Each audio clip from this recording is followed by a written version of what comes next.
नमः शिवाय। जय शिव शंभु। हर हर महादेव। प्रिय श्रोताओं, आप सभी को नाग पंचमी की हार्दिक शुभकामनाएं। आप सभी पर भगवान भोलेनाथ और माता पार्वती की कृपा सदा सर्वदा बनी रहे। प्रिय श्रोताओं, आज श्रावण मास के शुक्ल पक्ष की पंचमी तिथि है और सोमवार का दिन है। आज का दिन बेहद ही खास है। आज के दिन नाग पंचमी का त्योहार मनाया जाता है। आज के दिन भगवान भोलेनाथ के साथ नाग देवता की भी पूजा आराधना की जाती है और दूध और लावा चढ़ाया जाता है। यह पर्व भारत के अलग अलग क्षेत्रों में अलग अलग तरीके से मनाया जाता है। कई जगहों पर यह पर्व 1 दिनों का होता है तो कई जगहों पर यह पर्व 15 दिनों तक चलता है और मेला भी लगता है और मंदिर में जाकर नाग देवता की पूजा आराधना की जाती है और दूध और लावा चढ़ाया जाता है। माना जाता है कि ऐसा करने से काल सर्प दोष दूर होता है और भगवान भोलेनाथ की कृपा अपने भक्तों पे बनी रहती है। तो आइए आज पूरी श्रद्धा और भक्ति के साथ भगवान भोलेनाथ को स्मरण करते हुए सुनते हैं नाग पंचमी की कथा। तो कथा अंत तक अवश्य सुनिएगा और इस वीडियो को लाइक करके कमेंट बॉक्स में हर हर महादेव अवश्य लिखें। नाग पंचमी की पौराणिक कथा के अनुसार जन्मेजय अर्जुन के पोते थे तथा राजा परीक्षित के पुत्र थे। जब जन्मेजय को पता चला कि सांप के काटने से उनके पिता की मृत्यु हो गई है तो उन्होंने बदला लेने के लिए सर्प सत्र नामक यज्ञ का आयोजन किया। ऋषि आस्तिक मुनि ने नागों की रक्षा के लिए श्रावण मास के शुक्ल पक्ष की पंचमी के दिन यज्ञ बंद कर दिया। इस कारण तक्षक नाग के बचने से नागों का वंश बच गया। आग के ताप से नागों को बचाने के लिए ऋषि ने उन पर कच्चा दूध डाल दिया। वहीं से नाग पंचमी के दिन नाग देवता को दूध चढ़ाने की प्रथा शुरू हो गई। तब से नाग पंचमी नागों के प्रिय बन गई।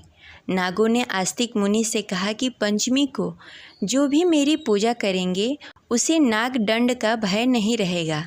तब से पंचमी तिथि के दिन नागों की पूजा की जाती है और उन्हें दूध पिलाया जाता है। अब चलिए सुनते हैं नाग पंचमी की कथा। तो प्रेम से बोलिए हर हर महादेव। नाग पंचमी के पौराणिक कथा के अनुसार प्राचीन काल में एक सेठ जी के 7 पुत्र थे।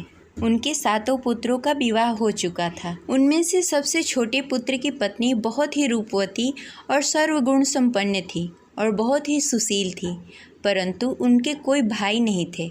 एक दिन बड़ी बहू ने घर लिपने के लिए पीली मिट्टी लाने के लिए सभी बहुओं से कहा तो सभी बहुओं ने डलिया और खुरपी लेकर चल पड़ी। वहां जाकर खुरपी से मिट्टी खोदना शुरू कर दिया। तभी वहां एक सर्प निकला जिसे बड़ी बहू खुरपी से मारने लगी। यह देखकर छोटी बहू ने उसे रोकते हुए कहा, मत मारो इसे, यह निरपराध है। यह सुनकर बड़ी बहू ने उसे नहीं मारा। तब सर्प एक ओर जाकर बैठ गया। तब छोटी बहू ने उससे कहा, हम अभी लौट कर आती हैं, तुम यहाँ से मत जाना। यह कहकर वह सबके साथ मिट्टी लेकर घर चली गई और वहाँ कामकाज में फंस गई और सर्प से किया हुआ वादा भूल गई। जब दूसरे दिन उसे यह बात याद आई तब वह सबको साथ लेकर वहाँ पहुँची और सर्प को उस स्थान पर बैठा देखकर बोली, सर्प भैया नमस्कार। तू भैया कह चुकी है इसलिए तुझे छोड़ देता हूँ, नहीं तो झूठी बात करने के कारण तुझे अभी डस लेता। वह बोली, भैया मुझसे भूल हो गई, उसकी क्षमा मांगती हूँ। तब सर्प ने कहा, अच्छा तू आज से मेरी बहन हुई और मैं तेरा भाई, तुझे जो मांगना है मांग ले। वह बोली, भैया मेरा कोई भाई नहीं है, अच्छा हुआ जो तू मेरा भाई बन गया। कुछ दिन व्यतीत होने पर वह सर्प मनुष्य का रूप धारण करके उसके घर आया और बोला, मेरी बहन को भेज दो। सबने कहा कि इसका तो कोई भाई नहीं था। तब वह बोला, मैं दूर के रिश्ते में इसका भाई लगता हूँ, बचपन में ही बाहर चला गया था। उसकी विश्वास दिलाने पर घर वालों ने अपनी छोटी बहू को उसके साथ भेज दिया। उसने मार्ग में बताया कि मैं वही सर्प हूँ, इसलिए तू डरना नहीं। जहाँ चलने में कठिनाई हो वहाँ मेरी पूँछ पकड़ लेना। उसने उसके कहे अनुसार ही किया और इस प्रकार वह उसके घर पहुँच गई। वहाँ के धन ऐश्वर्य को देखकर चकित हो गई।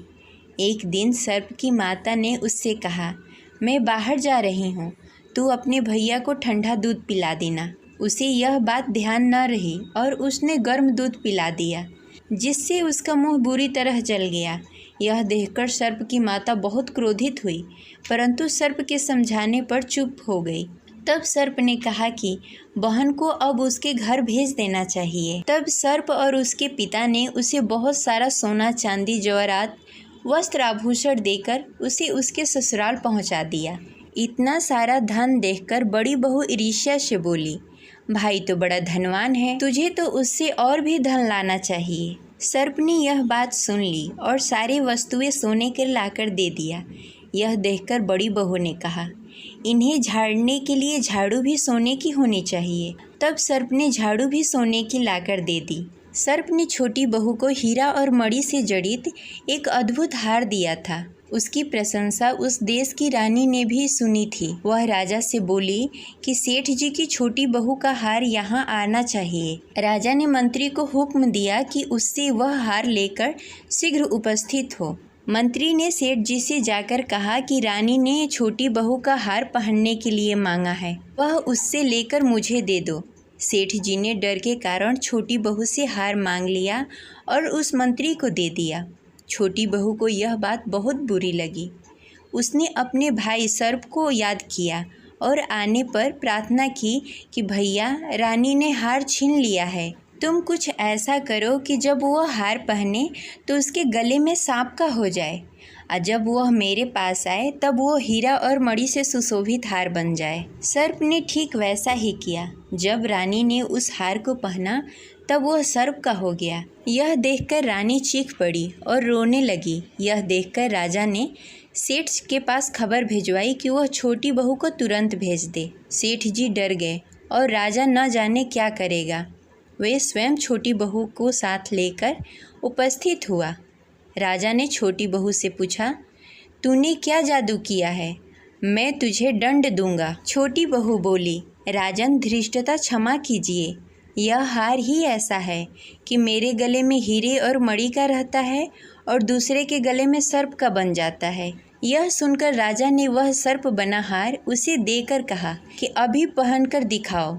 छोटी बहू ने जैसे ही उस हार को पहना, वह हार हीरा और मणि का हो गया। यह देखकर राजा उसकी बात पर विश्वास कर गया और उसने प्रसन्न होकर उसे बहुत सी मुद्राएं भी पुरस्कार में दी। छोटी बहू अपने हार को धन सहित घर लौट आई। उसके धन को देखकर बड़ी बहू ने ईर्ष्या के कारण उसके पति को सिखाया कि छोटी बहू के पास पता नहीं कहाँ से इतना धन आ गया। यह सुनकर उसके पति ने अपनी पत्नी को बुलाकर कहा, ठीक ठीक बता, यह धन तुझे कहाँ से मिला? तब उसकी पत्नी सर्प को याद करने लगी।